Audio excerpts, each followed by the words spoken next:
కార్తీక మాసంలో సోమవారాలు వెలిగించే దీపంలో నారికేల దీపం ఒకటండి. మరి ఈ దీపం వెలిగించడం వలన శివుడు త్వరగా ప్రసన్నమవుతాడు. మరి ఈ దీపాన్ని ఎవరు వెలిగించాలి? ఏ సమయంలో వెలిగించాలి? ఏ రోజు వెలిగించాలో వీడియో చూసేద్దామా?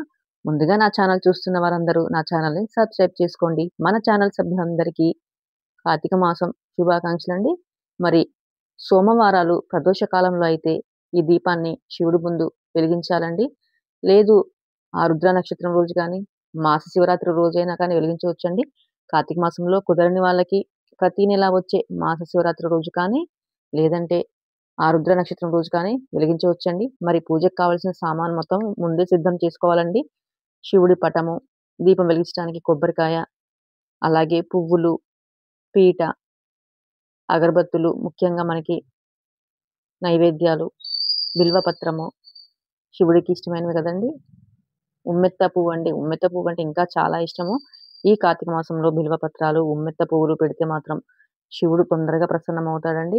అలాగే తెల్ల జిల్లేడు అవి కూడా పూజకు ముందే మనం ఇవన్నీ సిద్ధం చేసుకోవాలండి. మళ్ళీ మళ్ళీ మనకి మధ్యలో లేచే పని లేకుండానే ముందే అన్నీ సిద్ధం చేసుకోవాలి. పసుపు, కుంకుమ, నువ్వుల నూనె, ఇగ శివుడు పటం అండి. ముందుగా అయితే శివుడు పటము ఇలా చక్కగా ఒక పీట వేసి, వస్త్రం పరిచి మొత్తం సిద్ధం చేసుకొని ఆచమనం చేయటానికి 2 పాత్రలండి. ఒకటి దేవుడికి, ఒకటి మనకి. ఇంకా శివుడి పటానికి చక్కగా శుభ్రం చేసుకొని, ఇలా గంధం బొట్లు, కుంకుమ బొట్లు అయితే పెట్టుకోవాలండి. మరి ఈ దీపము వెలిగించడం వల్ల ఆర్థిక ఇబ్బందులు, ఆరోగ్య ఇబ్బందులు ఏమున్నా తొలగుతాయండి. వ్యాపార అభివృద్ధి కూడా జరుగుతుంది. ఇంకా నేనైతే ఉమ్మెత్త పువ్వులైతే ఇంట్లో ఉన్నాయండి. మారేడు ఆకులు, బిల్వ దళాలండి. ఇవైతే స్వామివారికి సమర్పించాను. అలాగే 2 కుందులు. ఇంట్లో మనకి ఏవి ఉంటే అవి పెట్టుకోవచ్చండి. మట్టి దీపం కానీ, ఇత్తడివి, వెండివి. ఏకహారతితోటే ఇలాగా దీపం అయితే వెలిగించుకున్నానండి. సోమవారాలు ఇలా నారికేల దీపము వెలిగించడం వలన మనకున్న నరదిష్టి గూడా పోతుందండి. ఇంట్లో ఏదైనా నరదిష్టి ఉంటే గూడా నరదిష్టి గూడా తగ్గుతుంది. వ్యాపార అభివృద్ధి జరుగుతుంది. మనకెలాంటి సమస్యలున్నా, ఇంట్లో గొడవలున్నా, అశాంతి ఎక్కువగా అశాంతి ఉన్నా, మనశ్శాంతి లేకపోయినా సరే ఈ దీపం వెలిగించడం వల్ల నెలలో ఒక్కసారైనా సోమవారాలు కానీ, ఆరుద్ర నక్షత్రం కానీ, మాస శివరాత్రి రోజు వెలిగించడం, శివరాత్రి రోజైనా పర్వాలేదండి. మనకేదైనా సమస్యలుంటే తగ్గుముఖం పడతాయి. ఇంకా నేను దీపం వెలిగించడానికి ముందైతే ఇలాగా శివలింగానికి అభిషేకం కూడా చేసుకున్నానండి. పూజ చేసుకున్నాను. పూజ తర్వాత దీపం వెలిగించాలి. మనకిక్కడ భక్తి ముఖ్యమండి. ఎంత ఆర్భాటం అనేది కాదు, భక్తి ముఖ్యము.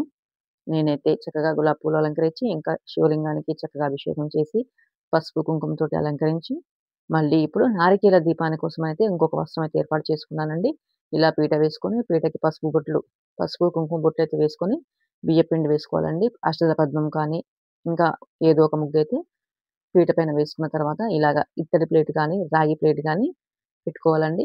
దానికి చుట్టూరా గంధం బొట్లు కూడా పెట్టుకోవాలి. పీటకిను మనం ఇత్తడి ప్లేట్‌కి కానీ, రాగి ప్లేట్‌కి కానీ గంధం బొట్లు పెట్టుకొని, కుంకుమ బొట్లు కూడా పెట్టుకోవాలండి.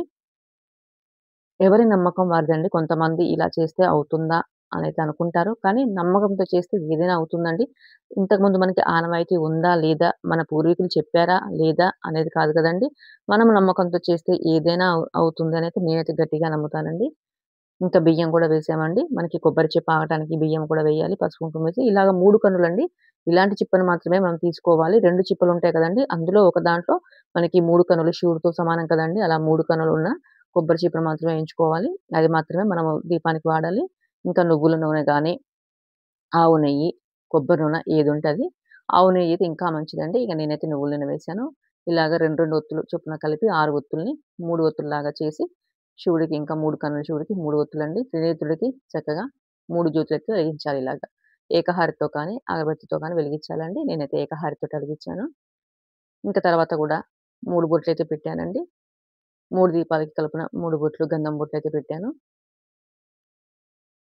ఇంకా తర్వాత ఇలాగ పూలతోటి అలంకరించి, తర్వాత స్వామివారికి అష్టోత్తరాలు చదువుకొని, నైవేద్యం సమర్పించి, ఇలాగ పూలతోటైతే అలంకరించానండి. నాకైతే ఇంట్లో ఉన్న పూలేనండి ఎక్కువగా అయితే. మనం ఉన్న దాంట్లోనే సంతృప్తిగా, తృప్తిగా చేసుకోవాలండి. మనం ఏదో వీడియోలు చేసి అందరూ చేస్తున్నారు, హంగులు, ఆర్భాటం అనైతే కాదండి. నేనైతే ఇంట్లో ఉన్న వాటితోటే చేశానండి. ఇంకా పువ్వులైతే నేను తక్కువ రేట్‌కి బయట తెప్పించుకున్నాను వేరే చోట నుండి. చాలా చీప్‌గా తక్కువ రేట్‌లో ఉన్నాయంటే వేరే ఊరు నుంచి అయితే తెప్పించుకున్నానండి. మనకి ఉన్న దాంట్లోనే తృప్తిగా చేసుకోవాలండి. మనకి పూజకు కావాల్సింది మెయిన్ ఏంటంటే దేవుడి పటము, నూనె, ఒత్తులు, నైవేద్యము, స్వామివారి పటము ఇవి మనకి ప్రధానమండి.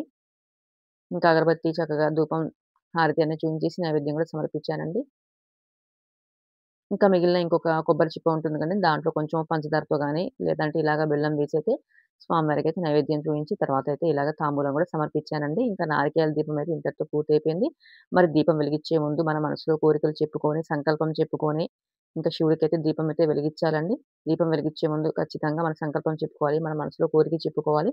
ఇంకా తర్వాత స్వామివారి దయ అండి. మనమైతే నమ్మకంతోటైతే, భక్తి శ్రద్ధలతోటైతే పూజ చేయాలి కదా! ఇంకా నా పూజ అయితే ఇంతటితో అయితే కంప్లీట్ అయిపోయిందండి. మరి సోమవారాలు కానీ, ఆరుద్ర నక్షత్రం రోజు కానీ, మాస శివరాత్రి రోజు కానీ, ఇలా అయితే చేయొచ్చండి. ప్రతి నెలలో గూడా చేసినా సరే మనకున్న సమస్యలేమైనా ఉంటే కొంచెం కొంచెంగా తగ్గుతాయండి. శివుడు భోలా శంకరుడండి. మనము నీతిగా, నిజాయితీగా ఉండి శివుడి ముందు మోకరించి అడగాలి తప్పితే ఆ స్వామి ఇయ్యంది ఏముంది చెప్పండి?